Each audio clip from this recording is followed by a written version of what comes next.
Hey, hi. It's been a while, guys. So, hey everybody. I haven't done a review for you guys in quite a long time and I think I need to change that. And what a perfect thing to talk about that isn't saturated at all on YouTube is the new Velma series on HBO Max. Now, I know everybody has their opinion on it. I watched the first few episodes and from what I can tell, it's bad.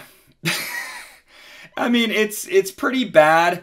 But not for the reasons that I know a lot of people are talking about. The biggest one I see come up online is everybody talking about Mindy Kaling, who plays Velma, the main character of the series, the namesake of the series. And frankly, I have no problem with her. I have no problem with the voice actor, and let me explain what I mean by that. I had no problem with Mindy Kaling before. I never watched The Office. I never really cared for The Office, but from the scenes I've seen her in, she's fine. I mean, The Office out of context, this is already weird. But she was fine in that. I thought she would. I never saw the mini project either. But I've seen a few other things with her. Of course, voice acting wise, I've seen her in Inside Out where she played Disgust, and frankly, I thought she was excellent in it. She was perfect for the role. Maybe that's what people are kind of comparing it to, because the only thing that she knows how to play is a snarky type of person. That may be true.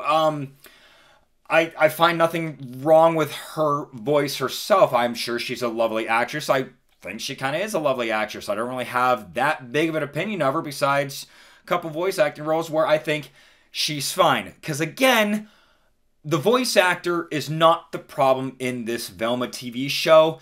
It's the character of Velma herself. Being a huge cartoon lover, I never really cared about Scooby-Doo. I know that sounds really weird because Scooby-Doo is probably one of the greatest cartoons ever created. There's so many iterations of it.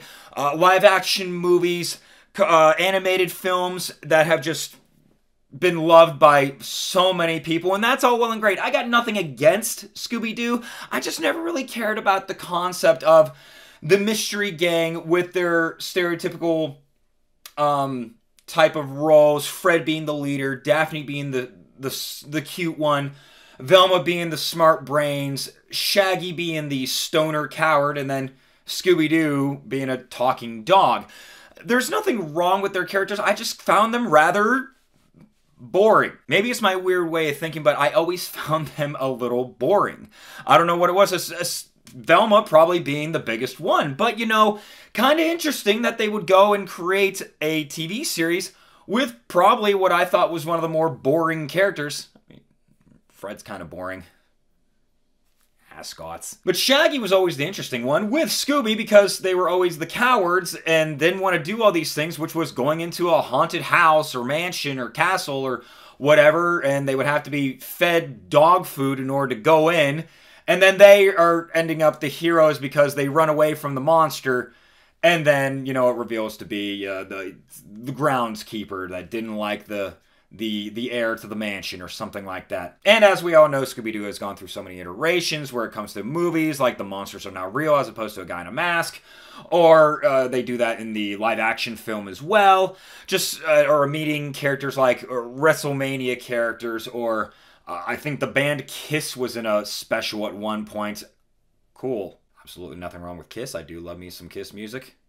Rock and roll all night. But overall, never really cared for Scooby-Doo, but I still watched a lot of the things. The live-action movies being a preferred one of mine. I really actually enjoyed at least the first one. The second one, eh. So what else can you do with another iteration, which is now taking a character from the gang and then putting them into another scenario where they're the star. That's all well and good. We've done that before with, you know, Penelope Pitstop and Joey from Friends. Okay, probably not the greatest examples, but you know what? This could still work out is basically what I was thinking going into this. But then it's really, really adult rated. They're R-rated.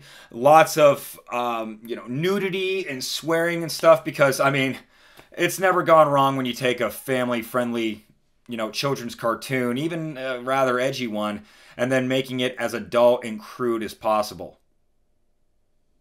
Yeah.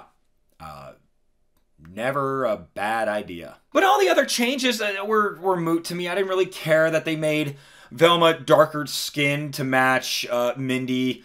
Or, I believe Shaggy is not really much of a stoner from what I could tell. And, again, he's African American, which, again, that's nothing wrong. I don't care. It's more so what they did to their personalities that really bummed me out with this. Like I said, the biggest problem isn't Mindy, her voice acting. All the voice actors are actually quite excellent. They got Glenn Howerton as Fred, who is, I mean, I love him in It's Always Sunny. He's good. I believe that's Sam Richardson who plays the not Shaggy. I can't remember what the hell his name is. He's a fine actor. I thought he was great. I loved him in, I believe he's in Mike and Dave Need Wedding Dates. Funny movie. Highly recommend. The problem is what they did with the character Velma. I first liked the idea of what they were making where, number one, it's a gritty mystery. It's a murder. I mean, it's not just a guy in a mask that's scaring people away from a house. It's literally, this dude's killing people in, like, a girl's locker room. This is a bad person, so okay, it's edgier, it's grittier. That's all well and fine. Even giving Velma a backstory of she has anxiety doing mysteries because of her mother. That's a cool little thing that they did. The biggest thing is they made Velma a jerk. I may not be the biggest Scooby-Doo expert. What I do know about the character of Velma is that she's not supposed to be a jerk just because she's the smartest person in the room. She's not supposed to be a jerk, period. What makes Velma work is that she's the smartest person in the group and everybody else has their own contributions to it. But what happens here is that she's the smartest person, but she's a total jerk because everybody around her is so damn stupid. So she, instead of being the smartest person, be like, oh yeah, it's okay, let's figure this out together. Ah, see, I knew that. It's more so, oh my god, you're such a friggin' moron. How can I even relate to you because I'm so smart, you're so dumb. That's not how this character can work. That's why this doesn't work. And the sad thing is, people keep on putting that on Mindy because it's how her voice is, because I know some people like to talk about that's how Mindy is in real life. I don't know how Mindy is in real life. I don't think these other people know how Mindy is in real life. I'm sure she's a lovely human being. I don't know anything about her. All I know is that how she's portraying this character, which is written for her. It's written how it is in the script. I think even if somebody besides Mindy played her, they would still be a jerk.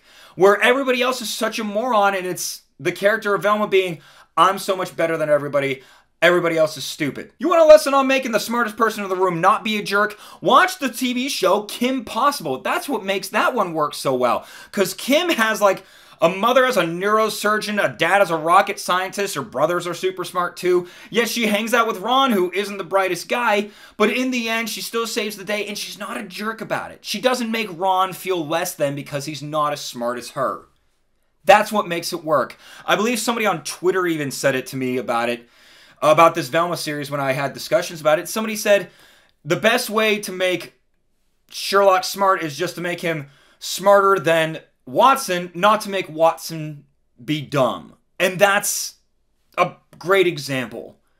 You don't make the people around you dumb, you just make that person smart. In doing so, it makes the main character a jerk saying, why is everybody else around me dumb and I'm so smart? That's not a relatable character. That's a jerk of a character. Nobody likes that type of person. That's why this thing is getting the ratings that it is, including one where I say, I don't even want to watch it anymore. So I just wanted to give my piece about this Velma show because I know everybody's talking about it. I wanted to give my 2 cents in there and what I think is actually wrong with it. I do agree with a lot of people that it is a bad show, but again, not for the reasons that a lot of people kind of think. So, I don't know. Have you seen the Velma show? Have you watched more than 1 episode or 2 episodes? I don't even think the whole entire season's out yet. But if you have, what do you think about it? Is it good? Do you think my points are, you know, right or wrong? Let me know in the comments below. As always, thank you guys so much for watching. Don't forget to like this video, share it with your friends, or enemies, I guess, and subscribe to my channel for more TV reviews, movie reviews, and anything else I can come up with. Thanks, everybody!